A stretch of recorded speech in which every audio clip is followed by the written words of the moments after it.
દૈનિક બાઇબલના વાંચનો. તારીખ 15 જૂન 2026, સામાન્ય કાર્ડના 11મા અઠવાડિયાનો સોમવાર.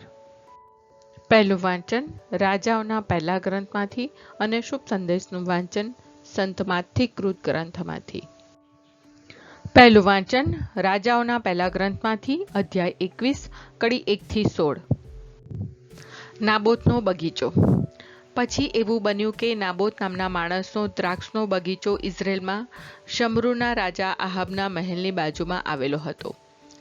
આહાબે નાબોતને કહ્યું, તારો દ્રાક્ષનો બગીચો મારા મહેલને અડીને આવેલો છે. તું મને વાડી બનાવવા માટે એ આપી દે. એના બદલામાં હું તને એના કરતાં સારો દ્રાક્ષનો બગીચો આપીશ, અથવા તારી એમ ઈચ્છા હોય તો હું તને રોકડ રકમ ચૂકવીશ. પણ નાબોતે જવાબ આપ્યો, મારા બાપ દાદાથી ઉતરી આવેલી જમીન હું તમને આપું તો પ્રભુ મને પૂછે. નાબોતના એવા જવાબથી ઉદાસ અને ગુસ્સે થઈને આહાબ પાછો ઘેર ગયો. તે પથારીમાં મોં ફેરવીને સૂઈ ગયો અને તેણે ખાવાની ના પાડી દીધી. તેની પત્ની ઇઝબેલે તેની પાસે આવીને કહ્યું, તમે આટલા બધા ઉદાસ કેમ છો અને ખાવાની કેમ ના પાડો છો? તેણે કહ્યું, ઇઝરાયેલના નાબોત સાથે મારે વાત થઈ. મેં કહ્યું, તું તારો દ્રાક્ષનો બગીચો મને આપ. હું તને રોકડા પૈસા આપીશ, અથવા તારી તેમ ઈચ્છા હશે તો એના બદલામાં બીજો બગીચો આપીશ. પણ તેણે કહ્યું, હું મારો બગીચો તમને નહીં આપું. ત્યારે તેની પત્ની ઇઝબેલે કહ્યું, તમે તે ઇઝરાયેલના રાજા છો કે કોણ છો? ચાલો ઉઠો, ખાઈ લો, એટલે સારું લાગશે. નાબોતનો એ બગીચો હું તમને મેળવી આપીશ. નાબોતનું ખૂન. પછી તેણે આહાબને નામે પત્ર લખી તેના ઉપર મહારાજની મહોર મારી ઇઝરાયેલના વડીલો અને આગેવાનોને મોકલી આપ્યો. તે પત્રમાં તેણે લખ્યું કે ઉપવાસ જાહેર કરો અને નાબોતને લોકોમાં મોખરાને સ્થાને બેસાડો. એની સામે 2 બદમાશોને બેસાડો, જેઓ એના ઉપર એવો આરોપ મૂકે કે તે પરમેશ્વરને અને રાજાને શાપ આપ્યો છે.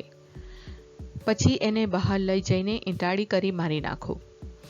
નાબોતના ગામમાં રહેતા વડીલો અને આગેવાનોએ ઇઝબેલે પત્રમાં લખી મોકલેલા હુકમ પ્રમાણે કર્યું.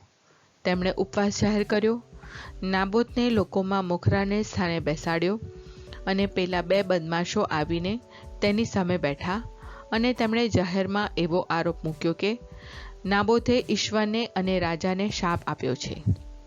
પછી તેઓ તેને શહેરની બહાર લઈ ગયા અને ઈંટાળી કરીને મારી નાખ્યો.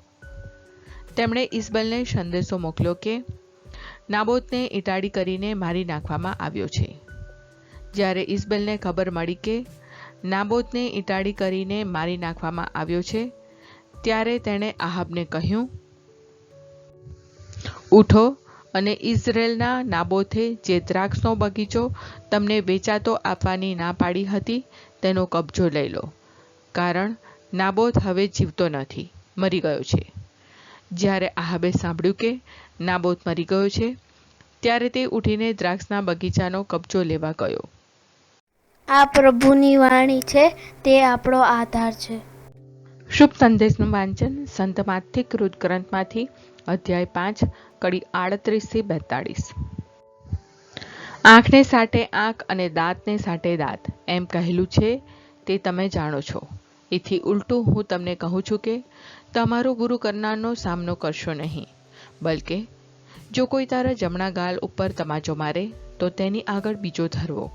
કોઈ તારા પહેરણ માટે દાવો કરવા તાકે તો તેને તારે ડગલો સુદ્ધા આપી દેવો. અને જે કોઈ તને 1 કોસ ચાલવાની ફરજ પાડે તેની સાથે 2 કોસ ચાલવા. જે કોઈ તારી પાસે માંગે તેને આપ, અને જો કોઈ ઉછીનું લેવા આવે તો મોં ન ફેરવીશ. આ પ્રભુની વાણી છે, તે આપણો આધાર છે.